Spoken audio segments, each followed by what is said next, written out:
Assalamualaikum warahmatullahi wabarakatuh. Alhamdulillahil qail wa qul ja'al haq wa zahaqal batil innal batila kana zahuqa.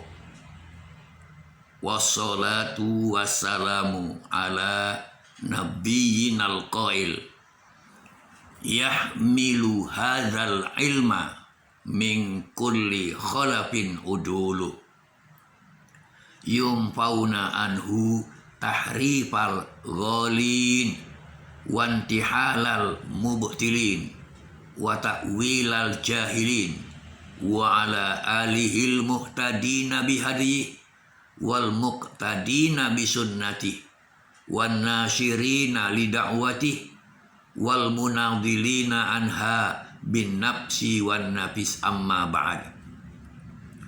Ma'asyiral muslimin rahimani wa rahimakumullah.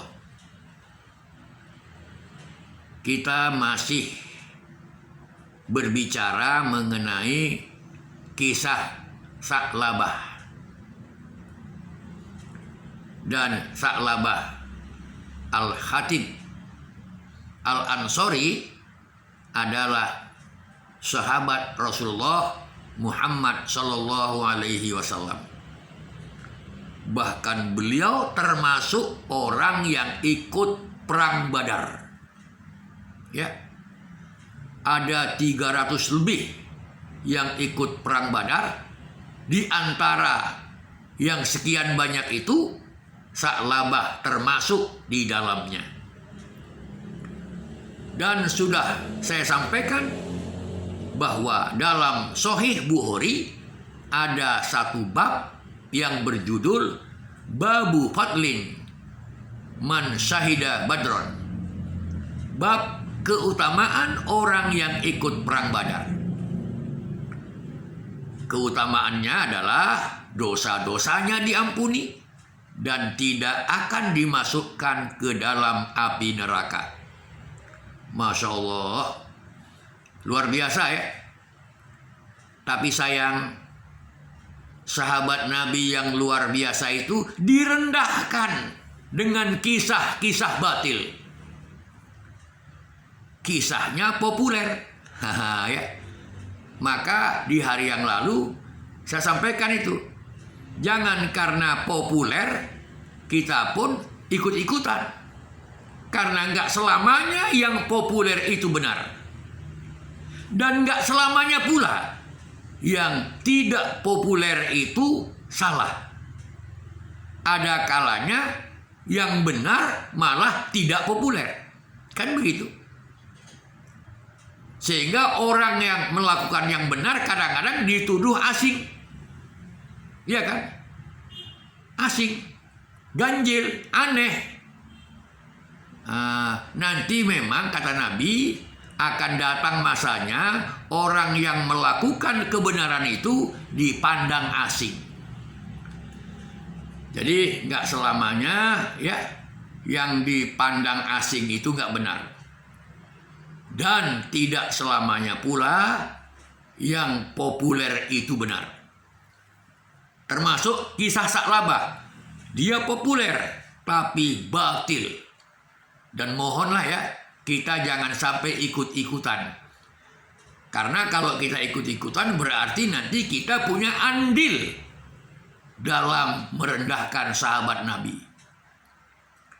Padahal sahabat yang mulia, bukan sahabat yang biasa, tapi sahabat yang ikut perang Badar. Masya Allah ya. Di hari kemarin sudah saya jelaskan berdasarkan analisa dari Ustadz Abu Ubaidah.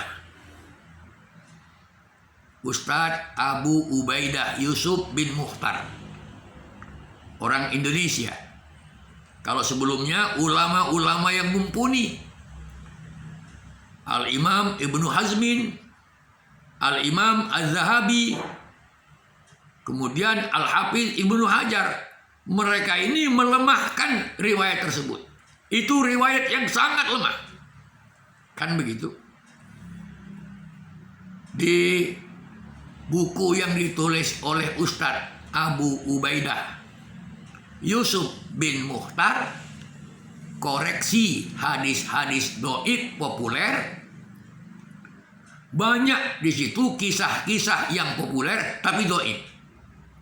Termasuklah kisah Sa'labah. Dan termasuk juga kisah Alqamah. Ya. Kisah Alqamah juga populer, tapi juga riwayatnya sangat lemah. Kita masih berbicara Sa'labah.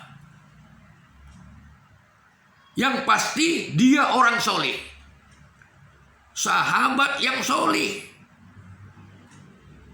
Kalau dalam kisah itu beliau sudah melalaikan sholat ketika sudah kaya. Ini nggak benar. Karena beliau itu orang yang rajin ke masjid, sehingga disebut hamamah masjid. Beliau kuat berinfak, kuat bersedekah. Tidak seperti yang dalam kisah itu dia bakhil. Ya, sampai tukang cerita itu mengatakan, awas, jangan kita seperti Sa'labah, bakhil. Ya. Kalau ada orang yang bakhil disebut Sa'labah, na'udzubillah. Padahal Sa'labah itu bukan bakhil. Yang terakhir, Ustadz Abu Ubaidah Yusuf bin Mukhtar mengatakan begini. Ini berkaitan dengan zakat. Apa kata beliau? Di zaman Rasulullah Muhammad Sallallahu Alaihi Wasallam, apabila orang yang memungut zakat begitu mendatangi orang yang punya harta, dan setelah diperiksa, setelah dihitung, hartanya itu sudah cukup nisab dan cukup haul. Ya, cukup nisab dan cukup haul. Maka pemerintah berhak mengambil hartanya. Berhak mengambil harta yang wajib dikeluarkan sebagai zakatnya. Dan kalau si pemilik harta bertahan, tidak mau mengeluarkannya, maka pemerintah punya hak paksa. Diambil secara paksa. Begitu ya. Jadi kalau begitulah dalam syariat yang dilakukan oleh Rasul, nggak mungkin Sa'labah dalam kisah itu digambarkan sebagai orang yang menolak zakat. Sampai turun ayat. Turun ayat 75, 76 surah At-Taubah. Padahal ayat itu berkaitan dengan orang munafik. Dan Sa'labah bukan munafik. Jadi antara kisah dengan ayat nggak sesuai, nggak ada kesesuaian, ya, tidak ada kesesuaian antara ayat dengan kisah. Ayat itu untuk munafik, sedangkan sahabat yang bernama Sa'labah ini orang soleh, orang yang ikut perang Badar, yang dosanya diampuni, yang tidak akan masuk neraka. Jadi kalau kita mendengar dalam kisah-kisah itu Sa'labah itu bakhil, ini nggak benar. Kan begitu? Sa'labah sudah melalaikan ibadah ketika ternaknya sudah makin banyak, disibukkan oleh ternaknya, ini juga nggak betul. Jadi wajib kita meluruskannya dalam rangka kita membela sahabat Nabi yang mulia. Jangan pula kita seperti orang Syiah Rafidah.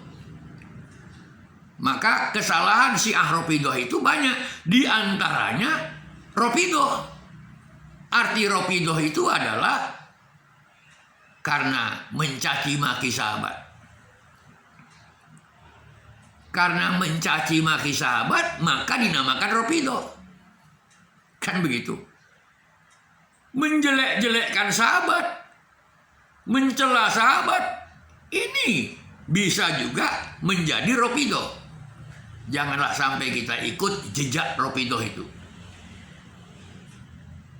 Karena kalau kita ikut menjelek-jelekkan sahabat, berarti kita mirip dengan Rafidhah.